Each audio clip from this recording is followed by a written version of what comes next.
Welcome to episode 183 of Smash Cutz. I am Joe. He is Sean. How are you over there? I'm a little silly. We're just being silly today. Yeah. We are changing the way that we record this podcast a little bit, and of course, it's creating some challenges here. But we figured that today, because the news has been a little like crazy with con happening and getting a lot of the standing ovation reports out of there, we have a lot of like little stories that we want to cover. So we just figured, hey, let's do a full episode of Smash Cuts. Meaning we'll do the one-off Smash or Pass. And Sean, I'm excited because I have some curveballs in here for you. I'm very like interested because normally when it's a curveball, I just completely flounder. So this is Oh, you I'm never full. flounder. This is like Colin Jost and Michael Che writing each other's jokes. Like if you've seen Oh, that clip last night, it was quite amazing. did they do it again last night? It's one of the best they've done. Oh my God, I gotta watch that. Okay, let's cancel the pod. Yeah, let's get out of here. All right. For those of you who may be new to the podcast, this is Smash Cuts, Smash or Pass, where Sean, I will give you topics. We'll give a little bit of a overview on our thoughts on it, but the ultimate answer is Smash or Pass. Let's begin with an easy one, Sean. Smash or Pass IPAs. Well, you know what? I'm still on a smash. I'd say that they've definitely lost their popularity for me as a beer drinker. Same, I same. still will have them, but at this point it's like the like double IPA that's 12%. Absolutely not. Like, I'm not going to try any crazy like new IPAs. I have the ones that I have from my local breweries that I like. I drink those. But then also like if the evening calls for it, I'm a Miller Night, I'm a Miller Light, Miller Night Light. I'm a pale ale guy now. I'm a pilsner dude. I like those lighter beers now because I mean, I don't know if I've mentioned this on the pod before, but I have a tiny small human to take care of now. So it's like two beers and I do fall asleep at around 8:30. So What it a is dad. What a dad. it's become like the ultimate dad thing. I'm like looking at my lawn right now and I'm like, yeah, I need to cut that later and stuff. Like I'm obsessed with my lawn. So if lawns are coming up in the smash and pass, that is the ultimate smash. I'm We'll save that for a future week. Yes. We'll see how the summer treats your lawn here. Smash or Pass, I saw the TV glow. Oh, smash, smash, smash, smash, smash. I loved this movie. I loved this movie. And I'll be so curious because Joe, you do have an affinity for weird movies. You do like them as well. As you This is you did a fair. higher you did a higher grade than me with Beau Was Afraid. With this one though, I'll be so curious because it's just like capital W weird. I had someone comment on my review saying, well, there wasn't really any character development or anything. And in fairness, there really wasn't, and I was kind of okay with that. This was representing something different. Apparently, I read some articles where this movie represents the trans experience.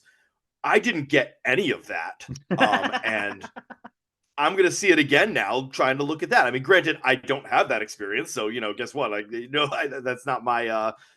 I'm a bit of an imposter there, but I really loved this movie. It got into like our obsession with fan culture and Oh, just good. like how that like and not even in like the toxic ways that we'll see with usually like Star Wars or like Scream 5 covered that, but instead it's just really interesting on how it will affect us personally and how we let the changing of TV shows affect us in so many dumb ways. And I just love this movie so much. It really disturbed me too.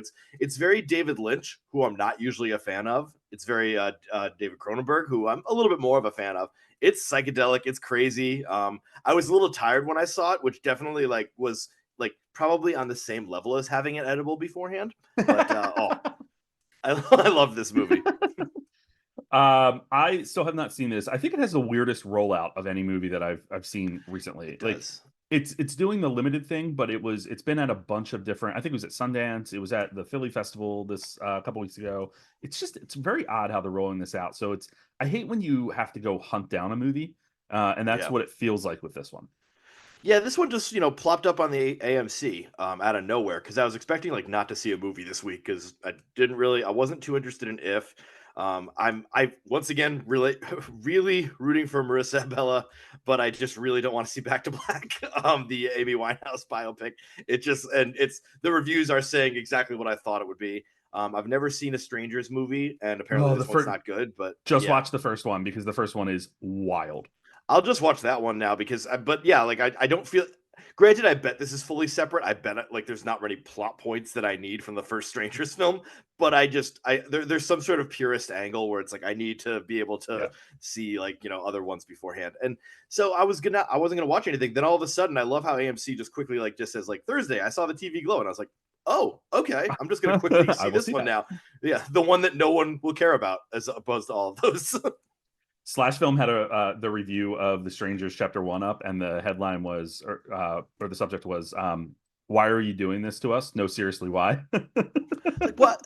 How do you in genuine? Like, I think about all the home invasion horror movies, and they're all extremely good. So it's a formula that works really well. So how do you fuck that up? Especially the first of a trilogy. The first of a trilogy. Yeah.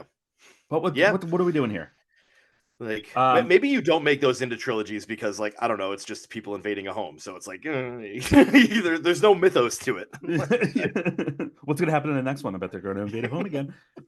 We got a lot of weird casting this week. Let's start off with this one. Natasha Lyonne cast in Fantastic Four in an undisclosed role. See, I knew when I got so mad when you texted me this. You wanted me to blow up again because it's not undisclosed role. I will say this though. Natasha Lyonne is great for this, whatever they're doing with this, because this is 60s and she was just born as a Borscht Belt comedian at a different time. So I love her being in a 60s movie because I think like that's her time. Like 70s, 60s, anything in the past for her is awesome. So, and I don't think I've ever seen her in a period piece thing. So I'm in for that. What's that meme that goes around all the time where it's just like her smoking and she said something like, well, that could be any meme, but it's like her going like, something right or something. I don't know. Well, literally when you said that, I imagine her smoking, and then I imagine the raspy voice just going right, like right. I hope this doesn't interfere with like Poker Face season 2 or Russian Doll is kind of dead in the water, I think, but Poker Face like is just. I still want people. I get it. Peacock is Peacock, but go watch Poker Face. It's kind of amazing. So we had talked about Paul Walter Hauser's casting a couple weeks ago, and at that point I was like, he's probably playing Herbie, the robot, or voicing the robot. I now, like, the internet collectively agrees that it's probably Natasha Lyonne that's doing the voice. Which, hello. Actually, yeah, that does kind of. Well, these are two now that I think about it, those are two exceptional voice actors. So it's like, they both have just dynamite voices. So go with what you got for either of them. Go with what works. The live action Spider-Man noir series with Nicolas Cage is officially happening. Smash or pass? It's a pass for me. I mean, this is one of those things where they just say like, hey, let's get the joke that was really funny and really solid in a first movie, and let's make an entire movie out of that. And that's, hey, if it's good, it's good. And then if I'll happily eat crow. We can mark the tape here. And like if it turns out to be amazing, there's been some of those that work out. I mean, like look at like Better Call Saul. They're like, wow, they're making a show out of like the one-off comedic character in Breaking Bad, and then it turns out to be maybe kind of better than Breaking Bad. Like that's sort of insane to say, but like just so. I guess if you have the right people behind it, cool. And this is Nicolas Cage, so even if it's bad, you'll enjoy watching him. Like I think back to Renfield, where Renfield wasn't a good movie, but I enjoyed him in every step of the way. So yeah, I'll gladly sign on to watch Nicolas Cage kind of do anything. And you know what? He really will do anything. He's in 5 movies a year. And we have to be careful of making fun of someone that does that, because who knows, it could be a Bruce Willis situation. But where did that come from? I'm not saying he like. I'm just saying we all made fun of Bruce Willis for being in way too many movies, and it turned out he was trying to pay off debts for medical bills. But maybe this was wrong. I don't know. I started talking. In the spirit of spinoffs and sequels, there's a John Wick spinoff in the works, another one with Donnie Yen's Kane. Smash or pass? God, this is tough because it's tough, isn't it? He was the coolest part. Well, he was pretty close to the coolest part of that. And I would watch this. I'm a complete hypocrite because this is the exact same reason I didn't want the Spider-Man noir. But in this situation, it's like, I don't know, man. That was so cool. I heard Chad's going to be involved, Stahelski, as a director, which your boy Chad. Cool. Yeah, my boy. Yeah, we go by Chad. Like, yo, Chad, you in? I'm in. I'm in. You know, like Donnie Yen was so good in that, and it was Yeah, so he much was. fun. And like John Wick, the John Wicks, you know, whether they go to the boring of 3 or the weirdness of 1, or they haven't really missed. Like I haven't walked out of a John Wick movie being like, well, that was a piece of shit. So I, eventually that will happen. But I will tell you though, 3 was on last night, and I was watching some of it, and I was like, "This is stupid." Like, I hate 3. I think that hey, going back to one of our common phrases, third act problems. True. Both 1 and 3 have third act problems, which is crazy for me to say 1 has any problems, but like it's. I remember just being like, okay, so they're done with what's going on in 1, Yeah. and then all of a sudden there was like 30 more minutes, and I'm like, okay, this is silly. But yeah, 3 is where like they say, let's get more into the world and the mythos. I'm like, no, let's just get into the action. We don't have Like, to. We don't we have don't to. need to do that. Speaking of spin-offs, the Office spin-off is officially happening. This is set in the same universe, and it is at a Midwestern newspaper with volunteer writers and reporters and such. And yeah, that's pretty much the premise here. Domhnall Gleeson has been cast in the lead. Thoughts on all this? So I want to look up those two actors because they decided to go with a Midwestern paper with Domhnall Gleeson, and the woman in it was from White Lotus, and I wanted to give her respect to her name. Um, and I can't find it Oh, here. that's what she was in. Yeah, she was the hotel manager in White Lotus, and she was really funny in that. And I just want to give respect to the name. That's not it. Blah, blah, blah, blah, blah, blah, blah, blah. Sabrina. Sabrina Come on, just give me the. Yeah. Impacciator. So these are two people Impacciator. with the least natural Midwestern accents of all time. Now, I'm not saying that actors can't put on accents. They obviously can, and they could probably do a great job at it. But I love that the two central characters in this are going to be like the least Midwestern people of all time. Um, I, I mean, obviously, like the gut reaction is to hate this and to pass. I probably am not too happy about it. The fact that it's going right to Peacock, I don't know what that means. That could mean Yeah, bad or that yeah. could mean good. That could mean they want to elevate the streaming service, so they're putting it there. Or it could mean that they want to bury this into the bowels of hell, so they're putting it there. It really could mean either one. And I just think that I think it's clever that they're doing something where like we're going to the dying business again. We're going to a newspaper situation because that's exactly what the paper company was meant to be. It Yeah, was it meant to be shares a the lot of paper was same a dying DNA there. business. Yeah. Yeah, so they're doing it right by the setting. I mean, obviously, like, well, let's face it. The Office was already a reboot. The American Office was a reboot of the Hmm. British Office, and Hmm. that first season of The Office, which was like 6 episodes, and was an utter nightmare. You barely watch any of those episodes because Yep. they are the exact same episodes of the British Office. And so, people were comparing the British Office to the American Office, and it was a losing battle then. Second season, they do completely their own thing. They start to become their like an entirely different show. And then, you can't compare them anymore. You couldn't compare the British Office and the American Office. It was apples and oranges, and so you couldn't say which one was better. And so through that alone, I think to myself, oh, okay. So what if they have to go their own way with this? Yes, sure, you have to have the same bones, you have to have the I guess the universe or something. But keep it separated as much as you can. Learn the lesson from that first season of The Office, which like tried to do the same things, and maybe you could come out with something decent. I'm gonna check it out of curiosity. Mainly, I want to see those Midwestern accents of those two people, which I still like. Who else could they do that's just not even close to American? What like Seriously. once again, accents can happen. And Domhnall does a good accent in The Patient, where he played Oh. a dude that took a patient hostage or a therapist hostage. He was the patient. Oh, And he that's did a right. That's pretty right. I okay forgot job. about that. Yeah. So he's oh wait, and he was also American in Ex Machina. Okay, so he's pretty good at it. So Steve Carell was on one of the late night talk shows the other day, and they were asking him if he would show up in this, and he was like, "No, probably not, whatever." And the audience was like booing and whatever, and then he goes, "But maybe." It was really funny. Like he knew like what to say. like I love the idea of like yeah, he's gonna show up in this. Meanwhile, he did not show up in those last 2 seasons of and most likely like obviously did it for the heart of it, but really didn't want to go back at all. Like he wanted to like separate himself completely. Apparently, they were really struggling to get him back. They were just talking about this on the Office Ladies podcast this past week or the week prior, where like nobody knew if it was actually going to happen until the last minute, and then it was such like only a few of them were told that it was happening. Yeah. Well, But he was recorded. He was doing something. it was so weird because I remember like before that episode came out, he was at all of like the live things. And so like everyone started to realize, oh, he's probably going to be on the show. Yeah. But, they still didn't know for a full confirm. But yeah, he did the Yeah. perfect amount in that where he just like came in, he, did like the perfect charming smile. And yeah, Sean, pineapple on pizza, smash or pass? I don't like to yuck people's yum. I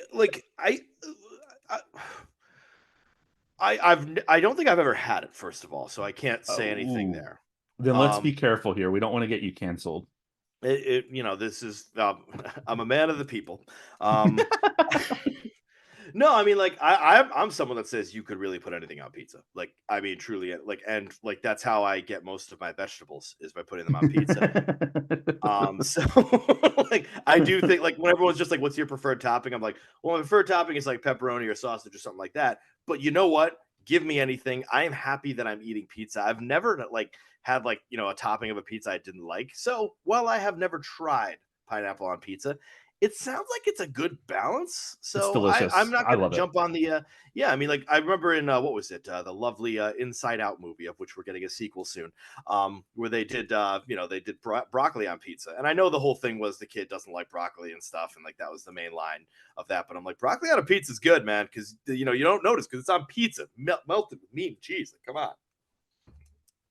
Speaking of melted cheese, Chris Pratt is voicing Garfield in the Garfield movie, and apparently does not like lasagna. So, do we cancel him for this, or This is the smash or kind of pass shit you don't. lasagna?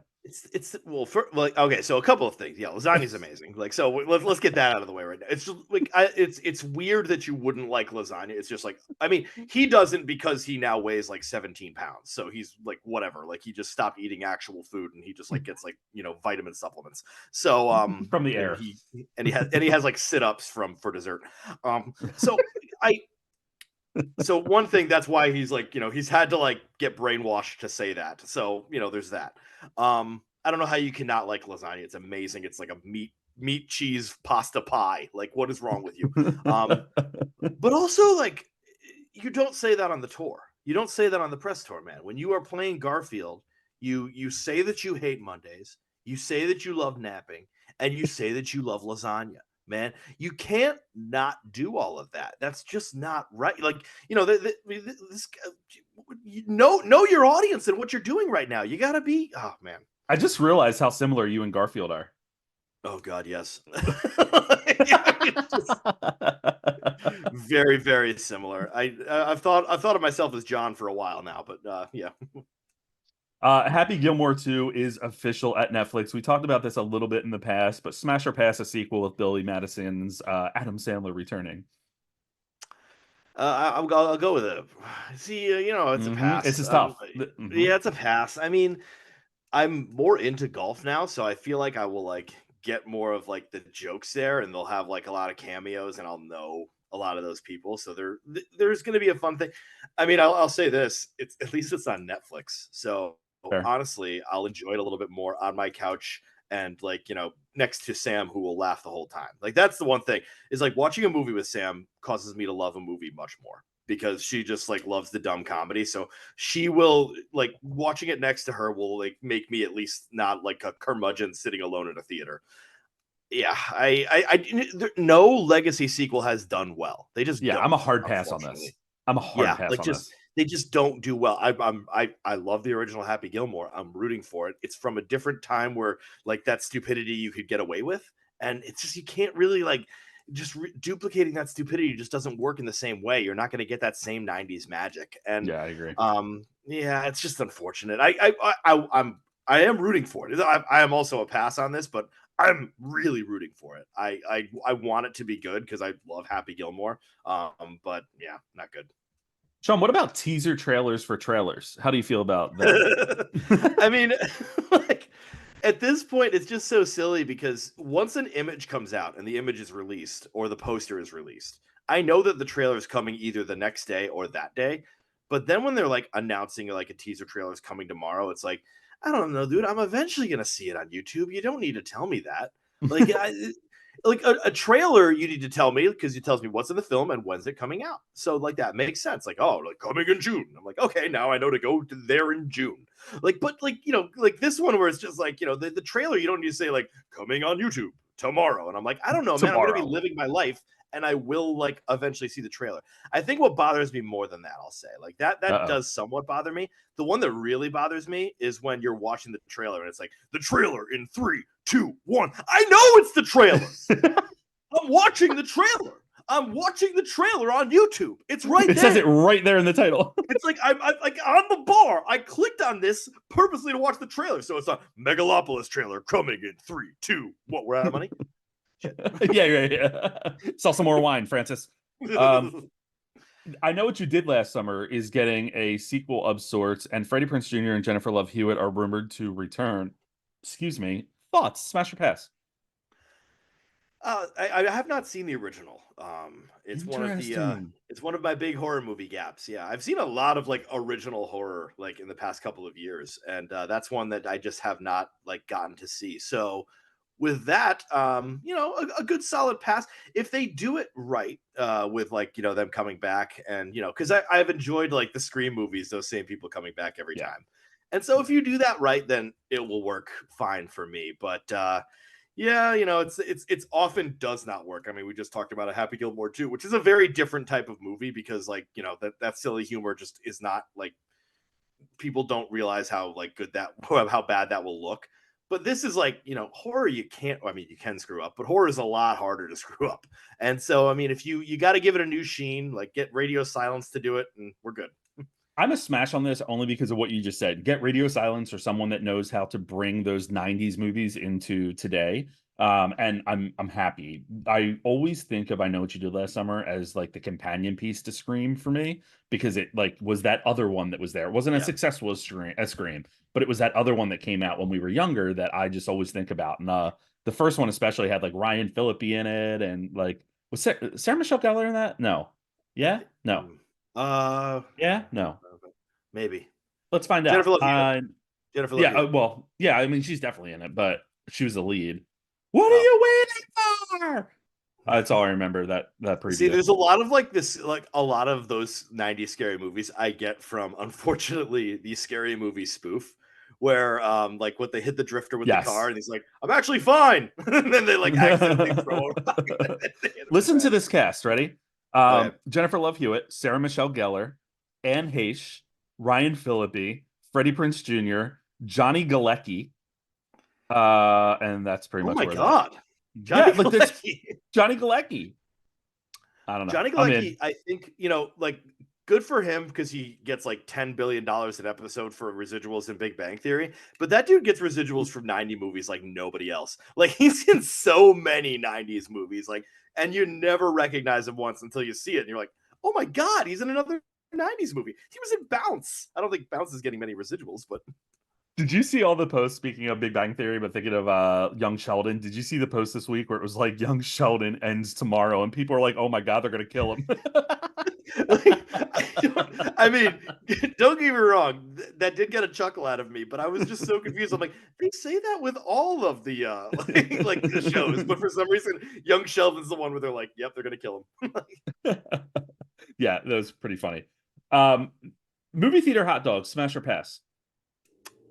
I am gonna go with, well, Scooter says pass apparently. I'm gonna go with pass. I'm a when I'm a What? pure okay, no, this is more of just like I am somebody that when it comes to movie theater, I'm popcorn, I'm Diet Coke, and then I'm good. I'm a boring human. I'm a 40-year-old divorcee with my popcorn and my Diet Coke, and I'm just gonna plop right there, and I'm a happy man. Do you sit in the same seat every time too? It's either one of the back corners. Okay. Okay. It's always a back corner because I want to like have a good view, so I'm in the back. And a corner because occasionally got to pee, but so if was tricky because both back corners were taken, so I had to go to a couple of rows up from the back corner there. So, but I was still on the side. I'm a row seat guy.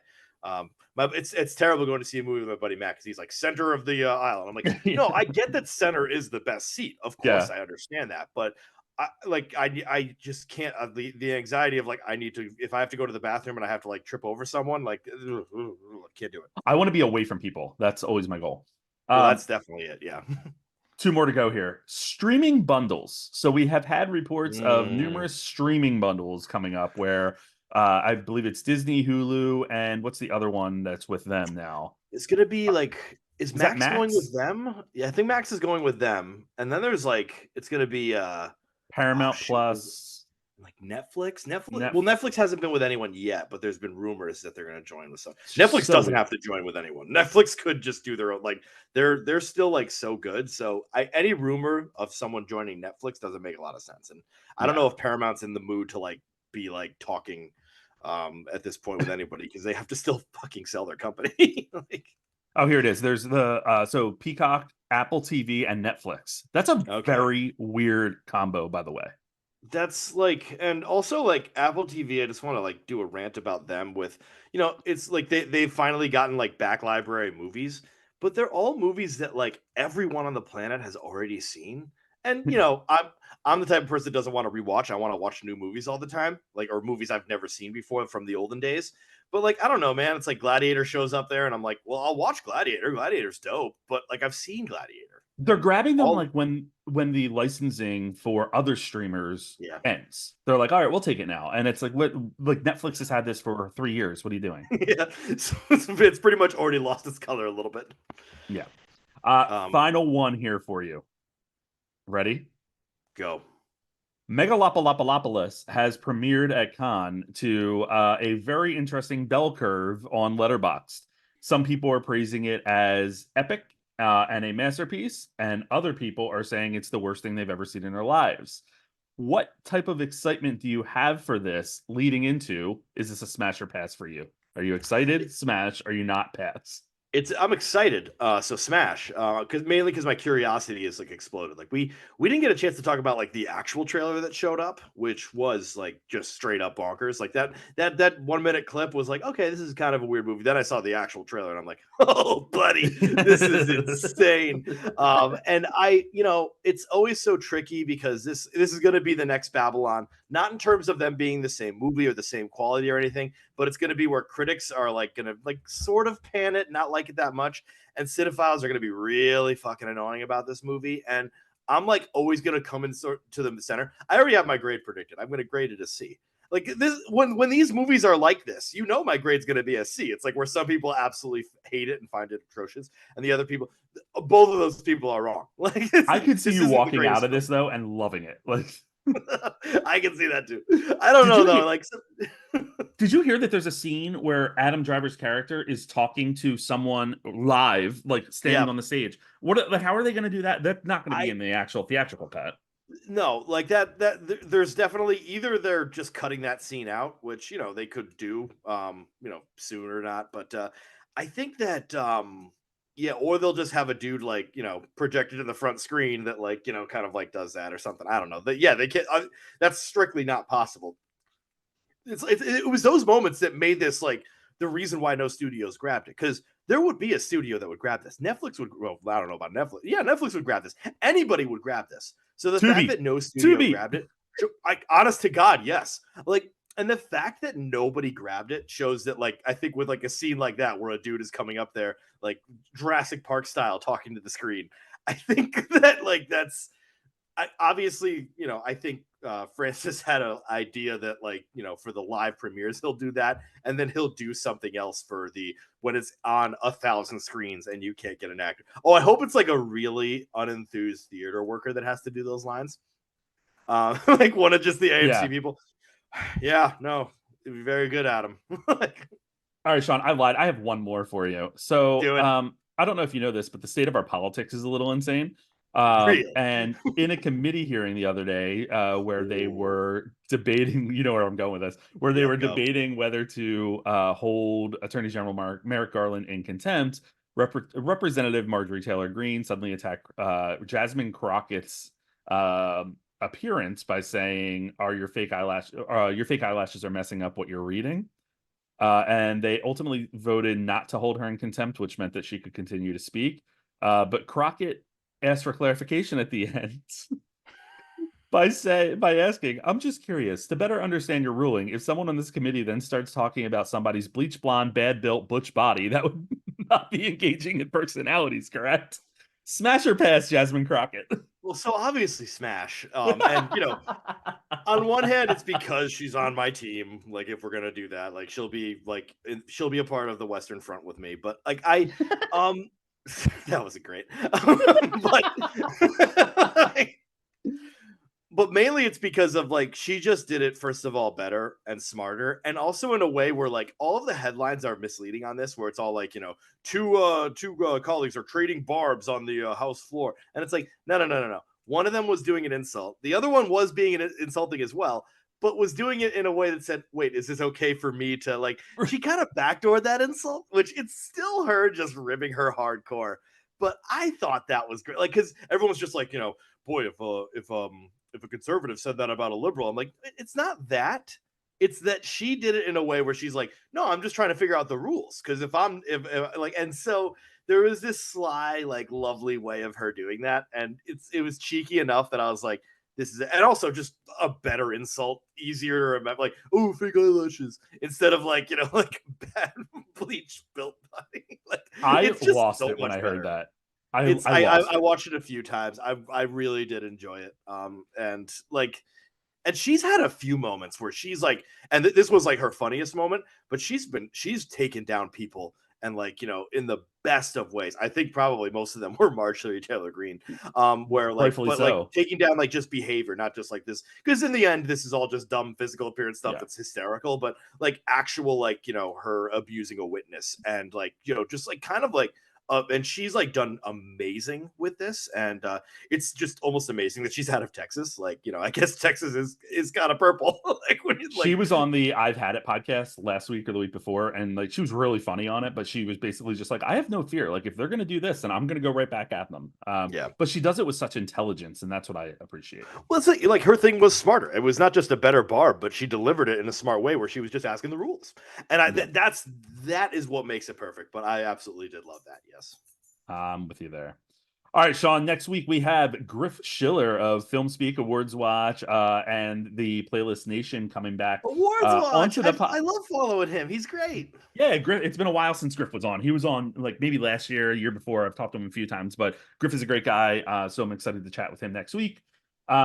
If you are liking the podcast, if you enjoy Smash Cutz podcast, make sure that you like, subscribe, share with your friends on all platforms. On all platforms. If you love us, great. Leave that rating, leave a good comment. If you hate us, great. Rate us 5 anyway, but then tear us apart in the comments and we'll read them here. It'll be fun.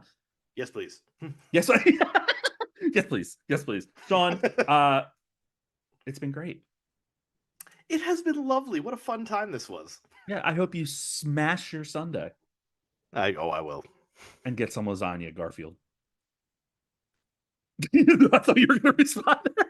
Oh, I thought that was like the outro. It's like the boom, boom, boom, boom, boom, like with and get some lasagna, Garfield. Boom, boom, boom, boom, boom. Yeah, that was. How about now? Ready?